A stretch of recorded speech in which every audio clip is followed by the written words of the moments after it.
So now that we know how to unlock an achievement, let's make some progress towards unlocking an incremental achievement. As you recall, one of the achievements we wanted to implement is our Sent a Guesser achievement. This is an achievement that a player earns for making 100 guesses.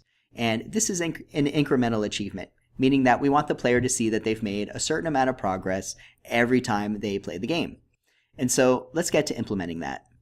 This process is fairly similar to what we did before. In my achievement manager, I'm going to create a method increment achievement with ID, and we'll have our NSString achievement ID, say by amount. Whoops. Let's get that colon in there. There we go. And we'll have an int that will reflect our progress.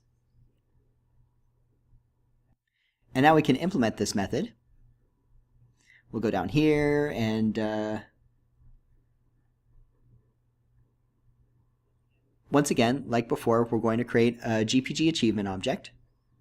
We'll call this one increment me. And we're going to call GPG achievement with ID, and pass in our achievement ID string. And then increment me, instead of unlock achievement with completion handler, we will say increment achievement num steps with a completion handler. Now this number of steps is the amount of progress that we want to make towards unlocking this achievement. Remember, we're doing this for our Sent a Guesser achievement, where we want the user to make 100 guesses. So this will be the number of guesses that the user has made every game. So it might be 7, then maybe it'll be 6, then maybe it'll be 12, and then 4. And so our number of steps by which we want to increment this achievement is the progress variable that we pass in. And then we have our completion handler.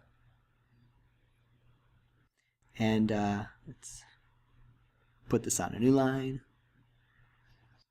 And we're going to have 3 arguments passed into our completion handler.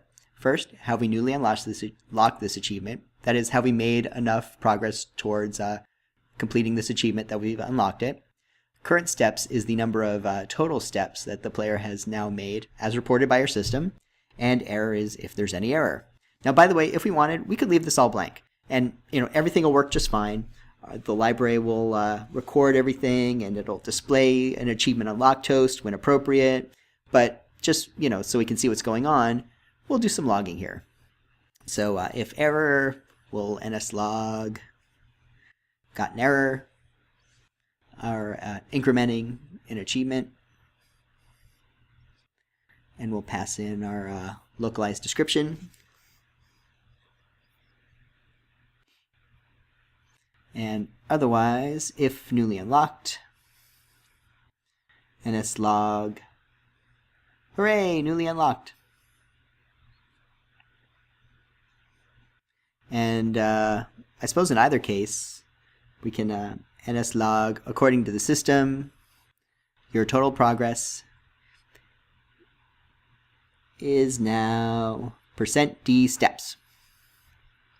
And this will be current steps.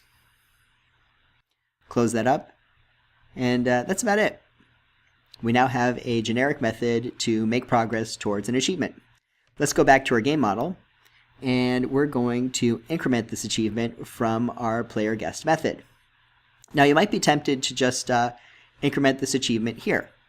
For every time the player makes a guess, you would call self.achievementmanager increment achievement by ID, whatever we're calling it, by amount 1.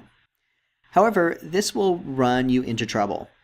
And that's because when you call GPG increment achievement, our games client will actually go out onto the network and try and make a network call every time. And if this were to happen very frequently, if a player were to make a lot of guesses, there is a chance that your game could end up getting throttled by our system for making too many network calls.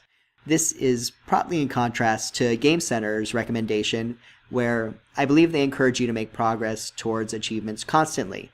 I'm pretty sure this is because Game Center's on-device client is much more aggressive about caching and automatically batching network calls than our client currently is. We're looking into making improvements to ours in the future, but for right now, our recommendation is not to increment an achievement by 1 every single time. So here's what we're going to do instead. Once the player has won a game, we're going to call self.achievementManager, and we're going to increment our send a guesser achievement by the total number of guesses that the player has made. So we're only making this achievement increment call once per game instead of once per guess. And that will work out a whole lot better, both in terms of the system not throttling your game and your user's device not having to go out onto the network every 3 seconds. We can get our achievement ID by once again going to the developer console. And in Guess My Number, go to My Achievements. And here's my Sent to Guesser achievement. Let's copy that. We'll paste it in here. Yes, it does kind of bug me that these two strings look nearly identical, but there you go. So now we can run this. And it looks like our build succeeded. And we'll go to our application here.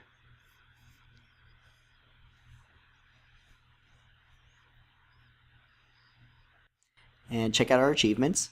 Once again, my sent to guesser achievement is still at 0%. But now I'm going to play a game, and I'm going to make a few guesses. So, whoops. Some more guesses. This is 6 guesses, and I think this will be our 7th guess. And so we've hit our game over call. Let's look at what's happening in the log here. So we've got 2 messages here in our console log. This first one, according to the system, your total progress is now 7 steps, is what we got back from our increment achievement with ID callback. So that means that we didn't get an error. Newly unlocked is false because this has not been unlocked yet, but we've now recorded our total progress as 7 steps. And the second message looks like you've earned this one already, is because we told the system to try and unlock our first timer achievement, and that one has already been earned. By the way, this is completely normal programming style. You don't need to perform any special logic on your side to detect whether the user has earned this achievement or not yet, and perform an unlock call depending on whether they have or whether they haven't. From your perspective, I would encourage you to just not worry about it. Feel free to submit an achievement multiple times. Either our client will catch it or the server will catch it and say, oh, it's okay, the user has already earned this, and that's completely normal behavior.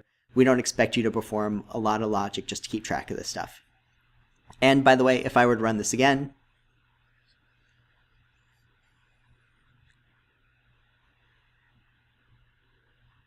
and I were to make a few more guesses,